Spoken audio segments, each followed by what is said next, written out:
திராவிட இயக்க தமிழர் பேரவையின் கருஞ்சட்டை விருது வழங்கும் விழாவிற்கு பெருந்திரளாக அனைவரும் வருகை தந்திருக்கிறீர்கள். உள்ளபடியே மிகுந்த மகிழ்ச்சியாக இருக்கிறது. பொதுவாக விருது அப்படிங்கிறது நிறைய வகைப்படும். விருது கொடுக்கிறவங்க இன்னும் கூடுதலாக ஊக்கத்தோடு அவர்களுடைய பணியை தொடரணும் அப்படிங்கிறது அந்த விருது கொடுப்பதனுடைய ஒரு நோக்கம். இன்னொரு நோக்கம், வயதில் மூத்தவர்களுக்கு, நம்முடைய முன்னோடிகளுக்கு விருது வழங்குவது அப்படிங்கிறது, இவர்களைப் போல நாமும் அதே மாதிரியாக பணியாற்ற வேண்டும், இந்த சமூகத்திற்கான நம்முடைய கடமைகளை தவறாமல் நேர்மையாக செய்ய வேண்டும் அப்படிங்கிற ஒரு ஊக்கத்தை நாம் அவர்களிடமிருந்து பெறுவதற்காக அவர்களுக்கு வழங்கப்படுகிற ஒரு விருது. இந்த நிகழ்ச்சியிலும் அதே போல விருது வழங்குகின்ற இரண்டு பேர், விருது வாங்குகிற 2 பேர் இன்னும் கூடுதலாக அவர்கள் நமக்கு வேலை செய்ய வேண்டும் அப்படிங்கிற ஒரு வேண்டுகோளோடும், ஏற்கனவே அவர்கள் ஆற்றி இருக்கிற பணிகளுக்கான ஒரு ஏற்பாகவும் இந்த விருது வழங்கப்படுகிறது. மார்க்சிய பெரியாரிய பொதுவுடைமை கட்சியினுடைய துணை பொதுச் செயலாளர் ஐயா வாலாசா வல்லவன் அவர்களுக்கு வழங்கப்படுகிற விருது அப்படிங்கிறது, அவர் இதுவரை இந்த தமிழ் சமூகத்திற்கு, திராவிட இயக்கத்திற்கு ஆற்றிய பணிகளுக்கான ஒரு ஏற்பாகவும், அவர் ஐயா இப்பதான் உடல்நலம் சரியாகி வந்திருக்கிறாரு. இடையில் கொஞ்சம் உடல்நலம் குன்றி இருந்த காரணத்தினால சரியாகி வந்திருக்கிறாரு. இருந்தாலும் இன்னும் ஊக்கத்தோடு நம்மிடையே வந்திருக்கிறார் அப்படின்னு தான் நான் எடுத்துக்கிறேன். அதனால் இன்னும் கூடுதலாக அவர் இந்த பணியை செய்வதற்கும், நம்மை எல்லாம் வழிநடத்துவதற்கும் அவர்களுக்கான ஒரு வேண்டுகோளாகவும் இந்த விருது வழங்கப்படுகிறது. அதே மாதிரி திமுகவினுடைய கலை இலக்கிய பகுத்தறிவு பேரவையினுடைய மாநில செயலாளரும் எங்கள் திராவிட இயக்க தமிழர் பேரவையினுடைய துணைத் தலைவருமான அண்ணன் பொள்ளாச்சி உமாபதி அவர்களுக்கு வழங்கப்படுகிற விருதும் அப்படிப்பட்டது தான். இப்பொழுதும் எங்களை எல்லாம் வழிநடத்துகின்ற இடத்தில் அண்ணன் உமாபதி அவர்கள் இருக்கிறார். அவருடைய இயக்க பணியானது எந்த ஒரு தன்னலமும் அற்று, கழகமும் திராவிட இயக்கமும், தந்தை பெரியாரும், பேரறிஞர் அண்ணாவும், முத்தமிழறிஞர் கலைஞருமே அவருடைய வாழ்வின் முக்கியமான ஒரு வழிகாட்டிகளாகவும், அதே நேரத்தில் இப்பொழுது நம்முடைய முதலமைச்சர் அவர்களினுடைய வழியிலும் தொடர்ந்து தொய்வில்லாமல் தன்னுடைய பணியை அவர் செய்து வருகிறார். அவருக்கு இந்த விருது வழங்குவதில் உண்மையிலேயே மகிழ்ச்சி. அதேபோல் ஐயா தொல்காப்பியர் தமிழ்ச்சங்கத்தினுடைய தலைவர் ஐயா புலவர் வெற்றியழகன் அவர்களுக்கு வழங்கப்படுகிற விருது அப்படிங்கிறது நான் 2வதாக சொன்ன வகை. இன்னும் சொல்லப்போனால் அப்படிலாம் அவர் நம்ம சொல்லிட முடியாது. ஏன்னா ஆணைமுத்து ஐயாவை பற்றி சொல்லும்போது எங்களுடைய பேரவைத் தலைவர் ஒரு முறை சொன்னார், அவருடைய 90வது பிறந்த நாளின் போது அவர் அடுத்த 5 ஆண்டுகளுக்கு நான் என்னுடைய வேலை திட்டத்தை போட்டு வச்சிருக்கிறேன் அப்படின்னு சொன்னாராம். எப்படி இருக்க பாருங்க. அப்போ நம்ம வயதை வைத்துலாம் நம்ம கணக்கிடக்கூடாது. அது உண்மையிலேயே ரொம்ப தவறான ஒரு விஷயம்தான். இருந்தாலும் உண்மையிலே ரொம்ப ஒரு பொருத்தமானவர்களை தேர்ந்தெடுத்து விருது வழங்குவது அப்படிங்கிறது திராவிட இயக்க தமிழர் பேரவையினுடைய ஒரு வழக்கம். 2 ஆண்டாக வழங்கி இப்பொழுது 3வது ஆண்டாக இந்த விருது வழங்குகிற நிகழ்ச்சி நடந்துட்டு இருக்கு. உண்மையிலேயே பாராட்டணும், மனசு விட்டு பாராட்டணும். அது ரொம்ப ரொம்ப முக்கியம். சில அரங்குகளுக்கு நம்ம பேச போனோம்னா கைத்தட்டல் வாங்குறதே பெரிய விஷயமா இருக்கும். என்னதான் பேசினாலும் கையே தட்ட மாட்டாங்க.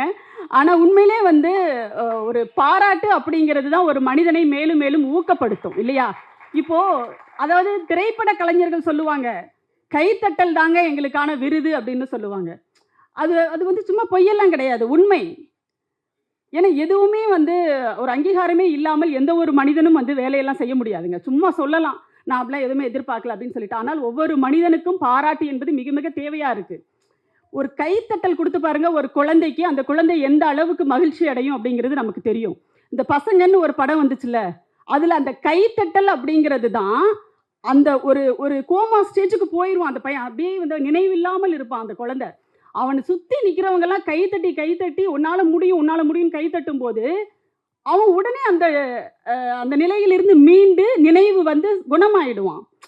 அப்போ அந்த கைத்தட்டல் அப்படிங்கிறது எவ்வளோ பெரிய ஒரு ஊக்க மருந்து அப்படிங்கிறது நம்ம புரிஞ்சுக்கணும். பாராட்டணும், நம்மளுடைய குழந்தைகளே பாராட்டணும். நீங்கள் நல்லா பார்த்தீங்கன்னா தெரியும், சில இடங்கள் அதாவது ஒரு மந்திரமெல்லாம் சொல்லுவாங்க. நம்ம நிறைய வீடியோலாம் பார்க்குறோம்ல, ரீல்ஸ்லாம் போடுவாங்க. இதை நம்ம நிறைய அவள்கிட்ட இருந்து கற்றுக்கணும்னு சொல்கிறோம்ல, அதில் இதுவும் ஒன்று. ஒன்றுமே தெரியாது, ஏதோ எல்லாம் தெரிஞ்ச மாதிரி பேசுவாங்க. ஆனால் அவங்கள பாராட்டுவாங்க பாருங்க, பட்டமெல்லாம் பயங்கரமாக இருக்கும். சும்மா மகோ பாத்தியாயா அந்ததா அதான் இதான்னு சொல்லிட்டு பட்டம் கொடுத்து அப்படியே தூக்கி கொண்டு போய் உட்கார வச்சுருவாங்க. ஆனால் நமக்கு அந்த மனசே வராது, இப்போ வரைக்கும் வராது. நம்ம சக தோழனை பாராட்டுவதற்கு இப்போ வரைக்கும் நமக்கெல்லாம் அவ்வளவா வந்து மனசு வர்றது கிடையாது. அதாவது ஒரு ஒரு குழந்தை வந்து நம்ம வீட்டில் வந்து ஒரு குழந்தை ஒரு மழலை மொழியில் ஒரு திருக்குறள் சொல்கிறா, ஒரு 10 திருக்குறள் சொல்கிறா அப்படின்னா அவளை எந்த அளவுக்கு நம்ம பாராட்டுறோம், அல்லது வேறொரு குழந்தை சொன்னாலோ அதை வந்து எந்த அளவுக்கு நம்ம வந்து அங்கீகரிக்கிறோம், அந்த குழந்தைய பாராட்டுறோம், ஊக்கப்படுத்துகிறோம் அப்படிங்கிறத நீங்கள் யோசிச்சு பாருங்க. ஆனால் ஒரு மந்திரம் சொல்லுதுன்னு வச்சுக்கோங்க, ஒரு பிள்ளைங்க அவள் வீட்டு பிள்ளை ஒரு மந்திரம் சொன்னால் அது புரியவே புரியாது, உண்மையிலே புரியாது, அது மழலையில் சொல்ல புரியாது. ஆனால் என்ன சொல்லுவாங்க தெரியுமா, அப்படியே ஸ்பஷ்டமாக சொல்கிறா பாருங்கோ அப்படிம்பாங்க. ஸ்பஷ்டம்னா என்னென்னா, அதாவது தெளிவாக, ரொம்ப தெளிவாக, உச்சரிப்பு வந்து அவ்வளோ அழகாக இருக்குது அப்படின்னு. ஆனால் உண்மையிலே அது ஒன்றுமே புரியாதுங்க, ஒன்றுமே புரியாது. அதாவது அந்த அந்த பாராட்டு கொடுக்குற தன்மை இருக்கு இல்லையா, அந்த குழந்தைய அடுத்தடுத்த கட்டத்துக்கு போக வைக்கும். அதுதான் அதனுடைய ஒரு பகுதி தான் இந்த விருது வழங்குற நிகழ்ச்சி. இப்போ பெரியவங்க அப்படின்னு இருக்கும்போது அவர்களுக்கான விருது அப்படிங்கிறது ஒரு அங்கீகாரமாக நாம் வந்து கொடுக்குறோம். இந்த நிகழ்ச்சியை பொறுத்தவரை எங்களுக்கு மிக பெருமை. பல விருதுகளை பெறுவதால் சிலருக்கு பெருமை, சில விருதுகளை வழங்குவதால் அந்த விருதுக்கும் விருது வழங்குபவர்களுக்கும் பெருமை அப்படின்னு பார்க்கும்போது, ஒவ்வொரு முறையும் கருஞ்சட்டை தமிழர் விருதுக்கு நாங்கள் தேர்ந்தெடுக்கின்ற ஆளுமைகளால் அவர்கள் இங்கே வந்து எங்கள் மேடையில் எங்களுடைய அழைப்பை ஏற்று பெறுகின்ற அந்த விருதுகளால் எங்களுக்குத்தான் பெருமை என்பதையும் நான் இங்கே சொல்லிக்கிறேன். இந்த விருது வழங்குகிற நிகழ்ச்சிக்கு நம்முடைய மாண்புமிகு போக்குவரத்து துறை அமைச்சர் அவர்கள் வருகை தந்திருக்கிறார்கள். அவரை வருக வருக என வரவேற்கிறோம். அதேபோல் இந்த நிகழ்ச்சிக்கு தலைமை ஏற்றிருக்கின்ற திரு செல்வின் சவுந்தரராஜன் அவர்கள், அவர்தான் இந்த கருஞ்சட்டை விருது வழங்குகின்ற விழாவினுடைய முதுகெலும்பு அப்படின்னு சொல்லலாம் உண்மையிலேயே. ஏன்னா விட்டமின் எம் அப்படின்றது அவர் தான் கொண்டு வந்து சேர்க்கிறாரு எங்களுக்கு. விட்டமின் எம் தெரியும்ல, அது இல்லைன்னா ஒன்றுமே முடியாது, வெள்ளையப்பன் இல்லைன்னா ஒன்றுமே நடக்காதுன்னு சொல்லுவாங்களா, அந்த மாதிரி விட்டமின் எம் அப்படின்றத தோழர் செல்வின் அவர்கள் தான் எங்களுக்கு கொண்டு வந்து சேர்க்கிறார். அவருக்கு என்னுடைய வரவேற்பு. இந்த நிகழ்ச்சிக்கு, விருது வழங்குகிற நிகழ்ச்சிக்கு தொடக்க உரை ஆற்ற இருக்கின்ற எங்கள் பேரவையினுடைய தலைவர், எங்களை எல்லாம் திராவிட இயக்க கொள்கைகளில் வழிநடத்தி கொண்டிருக்கின்ற, எத்தனை எதிர்ப்புகள் வந்தாலும் விமர்சனங்கள் வந்தாலும் அதை எப்படி அணுக வேண்டும், சொற்களை எப்படி நாகரிகமாக பயன்படுத்துவது, நாம் பேசுறது பொதுமக்களுக்கு தானே தவிர சில்லற பசங்களுக்கு இல்லை, அதை கவனத்தில் வச்சுக்கிட்டு பேசுங்கன்னு ஒவ்வொரு நாளும் எங்களுக்கெல்லாம் சொல்லுவாங்க. இப்படி ஒரு தலைமையின் கீழ் பணியாற்றுவதற்கு எங்களுக்கெல்லாம் ஒரு வாய்ப்பு கிடைத்தது அப்படிங்கிறது உண்மையிலேயே எங்களுக்கான ஒரு மிகப்பெரிய ஒரு பெரு வாய்ப்பாக நாங்கள் கருதுகிறோம். அப்படிப்பட்ட எங்களுடைய தலைவர் பேராசிரியர் அண்ணன் சுபவீர பாண்டியன் அவர்களை வருக வருக என வரவேற்கிறேன். பாராட்டுரை வழங்குவதற்காக எழுத்தாளர் சூர்யா சேவியர் அவர்கள் வருகை தந்திருக்கிறார். அவரை பற்றி நம்ம சொல்லணுன்ற அவசியமே இல்லை. அதாவது என்னுடைய நிகழ்ச்சிக்கு அவர் வருவாருங்க, கருஞ்சட்டை தமிழ் இது மன்னிக்கணும், சிந்தனை களம் கலைஞர் டிவி நிகழ்ச்சிக்கு அவர் வருவாருங்க. ஒரு நெறியாளர் வந்து உண்மையிலேயே அந்த பேசும்போது அவங்களுடைய சொந்த விருப்ப வெறுப்பெல்லாம் அவங்க வந்து வெளிப்படக்கூடாது இல்லையா, அப்படியே அவங்க கேள்விகளை கேட்கணும், பதில் இப்படி தான் இருக்கணும்.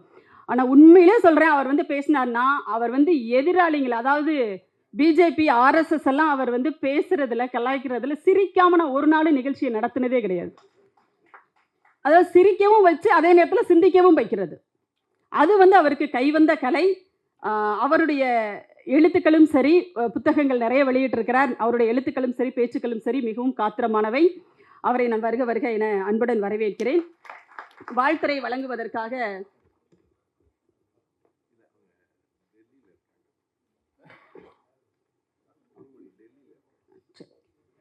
எம்பி அவர்கள் டெல்லியில் இருக்கிற காரணத்தினால வர முடியல. அவர்களுக்கும் நம்முடைய அன்பும் நன்றியும் இசைவு தெரிவித்தமைக்காக. அதே நேரத்தில் இங்கே முன்னிலை வகித்து கொண்டிருக்கின்ற எங்களுடைய பேரவையினுடைய தோழர்கள் அனைவரையும் வருக வருக என வரவேற்கிறேன். தொகுப்புரை வழங்கி கொண்டிருக்கின்ற வழக்கறிஞர் ராம வைரமுத்து அவர்களையும் நான் வருக வருக என வரவேற்கிறேன். நன்றியுரையாற்ற இருக்கின்ற தோழர் எட்வின் அவர்களையும் வருக வருக என வரவேற்கிறேன். இங்கே பெருந்திரளாக வருகை தந்திருக்கிற உங்கள் அனைவரையும் மீண்டும் ஒரு முறை வரவேற்கிறேன். ஊடக நண்பர்களையும் அன்போடு வரவேற்கிறோம். ஏன்னா இங்கே கொண்டு போய் சேர்க்கறது நீங்கள் தான், கொஞ்சம் நல்ல விதமாக போடுங்க. தலைப்பெல்லாம் பரபரப்பு அப்படிங்கிற பேர்லலாம் போடுறாங்க. இன்னொன்று ஏன் சொல்கிறேன் அப்படின்னா, இதை ஒரு கவனத்துலேயும் வச்சுக்கோங்க. ஒன்றிய அரசு ஒரு மசோதா இப்போ கொண்டு வந்திருக்காங்க, ஒளிபரப்பு சேவைகள் மசோதா அப்படின்னு 2023 பேர். அதில் உங்களையும் உள்ளே சேர்த்துட்டாங்க. அதனால் இனிமேல் வந்து அதாவது இந்தியாவை பொறுத்தவரை, குறிப்பாக தமிழ்நாட்டை பொறுத்தவரை ஒவ்வொரு மனிதர்களுமே, தனி மனிதனுமே ஒரு மீடியாவாக செயல்பட்டு இருக்கோம். சரியா? ஆனா இனிமே அவங்களையும் சேர்த்துருவாங்க. இப்போ ஒரே ஒரு ஆளுக்கு ஒரே ஒரு கேமரா வச்சுட்டு வீட்ல உட்காந்து மொபைல வச்சுட்டு ஒரு ரீல்ஸ் போட்டுட்டு இருக்காரு அல்லது வந்து ஒரு வீடியோ போட்டுட்டு இருக்காருன்னா, அவரையும் என்ன பண்ணிட்டாங்க, அந்த சட்டத்துக்குள்ள கொண்டு வந்துட்டாங்க. கேள்விக்கெல்லாம் பதில் சொல்லி ஆகணும். இவ்வளோ வேலைகள் இருக்கு. அதனால எதை வந்து எப்படி போட்டா மக்கள்கிட்ட நம்ம கொண்டு போய் சேர்க்கலாம் அப்படிங்கிறதையும் நம்ம தலைவர் கலைஞர்கிட்ட இருந்து தான் கத்துக்கணும். எமர்ஜென்சி காலத்துல முரசொலியில எப்படியெல்லாம் செய்திகளை போட்டு எல்லாருக்கும் அவர் வந்து அதை தெரியப்படுத்தினார் அப்படின்ற அந்த வித்தை இருக்கு இல்லையா? இது ஒண்ணும் பெரிய விஷயம்லாம் இல்ல. நம்முடைய தலைவர்கள் எல்லாம் நமக்கு நிறைய பாடம் நடத்தி வச்சுட்டு போயிருக்காங்க. அது திரும்ப ஒரு தடவை எடுத்து பார்த்து நம்ம சரி பண்ணிக்கலாம். அதனால ஊடக நண்பர்கள் அனைவரையும் வருக வருக என வரவேற்கிறேன். நன்றி. திராவிட இயக்க தமிழர் பேரவையின் கருஞ்சட்டை விருது வழங்கும் விழா சிறப்பாக நடத்தி கொண்டிருக்கிறது. அந்த விழா 3ஆம் ஆண்டு விழா. விழாவுக்கு வரவேற்புரையாற்றிய துணை பொதுச் செயலாளர் உமா அவர்களே, முன்னிலை வைக்கின்ற பொதுச் செயலாளர் சிற்பி செல்வராஜ், பொருளாளர் எளியலங்கோ உள்ளிட்ட அனைத்து பொறுப்பாளர்களே, நோக்குவரை வழங்க இருக்கும், இயன்றதை இடைவிடாது செய்து கொண்டிருக்கும் திராவிட ஞான ஒளி எங்கள் ஆசான் பேராசிரியர் எங்கள் பொது தலைவர் அவர்கள் சுபீவ் அவர்களே, கருஞ்சட்டை விருதை வழங்கி இன்றைக்கு பெருமைப்படுத்த வந்திருக்கிறோம் நமது போக்குத்துறை அமைச்சர் அவர்களே,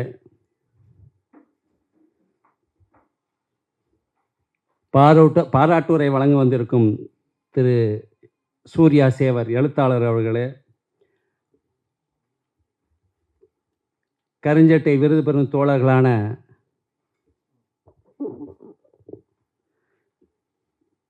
மார்க்சிய பெரியாரிய பொதுவுடைமை கட்சியின் துணை பொதுச் செயலாளர் வாலாசன் வல்லன் அவர்களை எங்கள் மேடையில் அடிக்கடி பார்க்கலாம், எங்கள் கூட்டங்களிலும் அவரை அடிக்கடி பார்க்கலாம். அதேபோல் தொல்காப்பியர் தமிழ்ச்சங்கத்தின் புலவர் வெற்றியழகன் அவர்களே, எங்கள் பேரவையின் துணைத் தலைவரும் திராவிட முன்னேற்ற கழகத்தின் கலை இலக்கிய பகுத்துறை பேரின் மாநில செயலாளரும் எங்கள் வீட்டு பிள்ளை, எங்கள் தங்கம், எல்லாம் எம்ஜிஆர் பேரை சொல்கிறான்னு நினச்சிட்டு இருக்காதீங்க, அவர் தான் எங்களுக்கு எம்ஜிஆர். இல்லை எம்ஜிஆர்னா ஒரு இலக்கணம், இளமைக்கு ஒரு இலக்கணம் மாதிரி ஆகிப்போச்சு. அவரை பாருங்கள் எப்படி இருக்கார் பாருங்கள், அவரை வயசை சொல்ல முடியாது. அவர்களே மற்றும் இங்கே இந்த விழாவை பெருமை சேர்க்க வந்திருக்கும் திட்டக்குழு துணைத் தலைவர் ஐயா ஜெயரஞ்சன் அவர்களே மற்றும் பெரியோர்களே, ஆட்வின் இன்ஜினியரிங் கம்பெனியின் எம்டி திரு ராஜசேகர் அவர்களே, திரு ராமச்சந்திரன் அவர்களை, ஏன் என்று அவர்களை பேரை சொல்லிக் கொள்கிறேன் என்றால் அவர்கள் இந்த பேரவைக்கும் ஆதரவாளர்களை ஒழிய எந்த கூட்டத்துக்கும் வந்ததில்லை. பொதுவாக இந்த கருஞ்சட்டை விழாக்கும் கூட்டங்களுக்கு மட்டும் வருவார். அதனாலே அவருக்கு தனியாக நான் வரவேற்றுக் கொள்கிறேன். அதுபோக இயக்கத்தின் தோழர்களே, ஊடக நண்பர்களே, உங்கள் அனைவருக்கும் எனது மாலை வணக்கத்தை தெரிவித்துக் கொள்கிறேன்.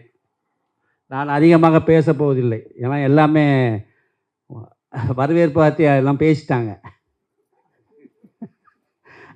அதனால் தலைமைங்கனாலே சுருக்கமாக கொஞ்சமாக பேசிட்டு போயிடணும், அதுதான் அதனுடைய இலக்கணம். அதனால் சீக்கிரம் பேசிட்டு போயிடுறேன்.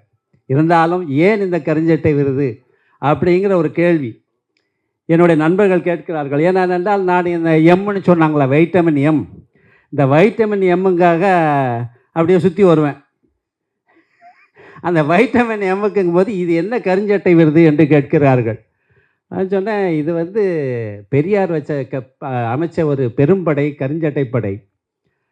அந்த படையை இது பண்ணி எங்களுடைய தலைவர் அவர்கள் இந்த இதை கொண்டு போயிட்டுருக்காங்க, நாங்கள் பண்ணிகிட்ருக்கோம், வருஷமாக 3 வருஷமாக பண்ணிகிட்ருக்குறோம் அப்படின்னு.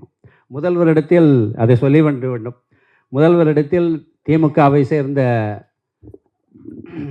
சின்னராஜ் அவர்களுக்கும், தீகாவை சேர்ந்த ஐயா கலிப்புகுண்டன் அவர்களுக்கும், எங்கள் பேரவை சேர்ந்த எழிலையா அவர்களுக்கும் வழங்கினோம்.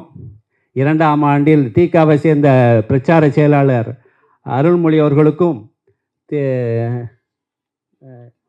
எங்கள் பேரவை சேர்ந்த மாறன் அவர்களுக்கும், தஞ்சை திமுகவை சேர்ந்த தஞ்சை கூத்தரசன் அவர்களுக்கும் நாங்கள் வழங்கினோம்.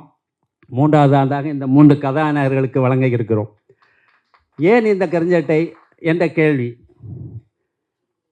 கருஞ்சட்டை படையை 1945 பெரியார் அவர்கள் திராவிடர்களுடைய இன்னல்களை போக்குவதற்காக ஒரு கருஞ்சட்டை படையை உருவாக்கினார். அந்த கருஞ்சட்டை படையை உருவாக்கினால்தான் இன்று நாம் எல்லோரும் வெள்ளை சட்டை போட்டுக்கொண்டு இருக்கிறோம். பல பேர் வெள்ளை சட்டை போட்டிருக்கிறோம். டாக்டர்ஸ் வெள்ளை சட்டை போட்டிருக்கார்கள். வக்கீல்கள் கூட உள்ள வெள்ளை சட்டை தான் போட்டிருக்காங்க, வெளியே தான் கருப்பு கோட் போட்டிருக்காங்க. அந்த அளவுக்கு உயர்ந்திருக்குன்னு சொன்னால் அந்த கருஞ்சட்டையால் தான். எனக்கு ஒரு ஒப்பீடு ஞாபகம் வருகிறது. ஐ ஹாவ் அ ட்ரீம் என்று மார்ட்டின் லூதர் கிங் அண்டு வாஷிங்டனில் முழங்கினார். அவருக்கும் நமது பெரியாருக்கும் ஒரு ஒப்பீடு இருக்கிறது. அவர் கருப்பினத்துக்காக அன்று போராடினார். அந்த போராட்டின் பலனாக 2009 பராக் ஒபாமா, ஆப்பிரிக்கன் அமெரிக்கன், அவர் பிரசிடென்ட் ஆகிறார். நமது பெரியார் அவர்கள், நமது ஐயா அவர்கள் கருஞ்சட்டை படையை உருவாக்கி 1945 உருவாக்கி 1967 அறிஞர் அண்ணாவை முதல்வராக்கிறார். அன்றிலிருந்து இன்று வரை திராவிடம் தான் ஆளுகிறது. அங்கே கூட பராக் ஒபாமாவுக்கு பல ஆள் இல்லை. இன்றைக்கு வரைக்கும் பராக் ஒபாமா என்ன சொன்னார் என்றால், அவர் I have a ட்ரீம்னாரு. Barack Obama என்ன சொன்னார்? வி கேன் வின் அப்படின்னாரு. அன்னைக்கு வி கேன் வின்னாரு. இன்றைக்கு வி ஆர் ஸ்டில் வின்னிங். இந்த திராவிட ஆட்சியில் நாம் இன்னும் ஸ்டில் வின்னிங். இன்னும் நம்மளை தோற்கடிக்க ஆள் இல்லை. அப்படிப்பட்ட ஒரு ஆட்சி இங்கே நடந்து கொண்டிருக்கிறது. அந்த ஆட்சி எப்படி இருக்குது என்றால், ஔவையார் அவர்கள் சொல்வார்கள், ஔவையார் பாடல்கள் இருக்கிறது. கரைகள் உயர்ந்தால் தண்ணீர் உயரும், தண்ணீர் உயர்ந்தால் பயிர் உயரும், பயிர் உயர்ந்தால் குடிகள் உயரும், குடிகள் உயர்ந்தால் கோல் உயரும். கோல் என்று சொன்னால் நீங்கள் வேறு கோல் நினச்சிடக்கூடாது. நான் எதுவும் தப்பாகவும் போயிட முடியாது. ஏன்னா ஒவ்வொரு கருஞ்சட்டை விழாவுக்கும் பயமாக இருக்குது. கோல் என்றால் சில இடங்களில் இந்த ஆண்டனா மாதிரி ஒன்று வச்சு விட்ருக்காங்க சில அரங்கத்தில், டெலிஸ்கோபிக் ஆண்டனா. அந்த கோல் இல்லை. கோல் என்றால் அரசாட்சி, அரசாட்சி என்றால் அரசன், அரசாட்சி உயர்ந்தால் அரசன் உயர்வார். அந்த அரசன் உயர்கின்ற மாதிரி இன்றைக்கி நல்லாட்சி நடந்து கொண்டிருக்கிறது. நல்லாட்சியை நமது முதலமைச்சர் அழகாக கொடுத்து கொண்டிருக்கிறார். அந்த ஆட்சியை நடந்து கொண்டு அந்த ஆட்சியிலே இங்கே நமக்காக உழைத்தவர்களுக்கு நாம் கருஞ்சட்டையை போட்டுக்கொண்டு உழைத்தவர்களுக்காக தேடி பிடித்து நாங்கள் விருது வழங்குகின்றோம். அப்படி விருது தான் இந்த 3 பேர். யாருக்கு தெரியும்? வெற்றியழகன் ஐயாவை யாருக்கு தெரியும்? வாலாசாலவன் அவர்களை யாருக்கு தெரியும்? அவர்களோ திராவிட சிந்தனையை, திராவிட ஆய்வாளர். இவர் என்றால் 80 வயதானோன் இன்றும் அவர் இன்னும் இளமையோட வேலை பார்த்து கொண்டிருக்கிறார். அவர் வயது தான் அதிகம், ஆனால் அவருடைய வேலை இளமையில் என்ன வேலை செய்வோமோ அதை செய்து கொண்டிருக்கிறார். அது அவருக்கு தெரியும் என்ன வேலை செய்து கொண்டு. இன்றைக்கும் காலையில் 8 மணிக்கு ஃபோன் பண்ணால் இருக்கு, பேருந்தில் போயிட்டு இருக்காங்கிறார். 8 மணிக்கு இன்னொருத்தருக்கு ஃபோன் பண்ணால், நம்ம நண்பருக்கு இளைஞருக்கு ஃபோன் பண்ணால் தூங்கிட்டு இருக்காங்க. அதனால் அந்த மாதிரி இளைஞர்கள் வேலை பார்த்தனால நாம் இன்றைக்கி வெள்ளையும் சொல்லியுமா நாங்கள் நம்ம இருக்கிறோம். அந்த மாதிரி உழைத்தவர்களுக்காக இந்த கருஞ்சட்டை விருதை நாங்கள் வருடம் வழங்கி கொண்டிருக்கிறோம். வருடம் எங்கள் தலைவர் அவர்கள் ஒரு குழு அமைச்சு, அந்த குழுவில் இருந்து நாங்கள் 3 பேர் எல்லாம் அவர் தனியாக இது பண்ணுறது கிடையாது. எங்கள் எல்லாத்தையும் கேட்குறாரு, யார் யார் சொல்லுங்கள். அந்த குழுவில் உள்ளவங்கலாம் ஆளுக்கு 3 பேர் சொல்லணும். அந்த 3 பேர்லேருந்து நாங்கள் எடுத்து இன்றைய வரைக்கும் நாங்கள் இது வரைக்கும் 6 பேர் கொடுத்துருக்கோம். இன்றைக்கி 9 பேர் கொடுத்துருக்கோம். இந்த நடவடிக்கை தொடரும். எங்கள் தலைவர் அவர்கள் இன்றைக்கு கூட சொன்னார், இது நீங்களே செஞ்சிட்ருக்கே சரியில்லைன்னாரு. நான் சொன்னேன், நீங்கள் என்னிடம் ஒரு பொறுப்பு கொடுக்கிறீர்கள், பொறுப்புக்காக பல பேர் நிற்பார்கள். நான் எப்பொழுதுமே பொறுப்புக்காக போவதில்லை, பொறுப்பு தானாக வரும். அதே போல் நீங்கள் எனக்கு பொறுப்பு கொடுத்திருக்கிறீர்கள், என்னை அங்கீகரித்து என்னை பொறுப்பு கொடுத்திருக்கிறீர்கள். அந்த பொறுப்பை நான் சுமையாக நினைக்கவில்லை, சுகமாக நினைத்து கொண்டு தான் நான் செய்து கொண்டிருக்கிறேன். இது தொடரும். நானும் என்னால் இயன்றவரை என்னால் செய்ய முடியும் என்ற நம்பிக்கை இருக்கிறது. மனமும் எனது உடலும் உழைத்தால், நான் வயசு எனக்கு 35 வயசு தான் ஆகுது.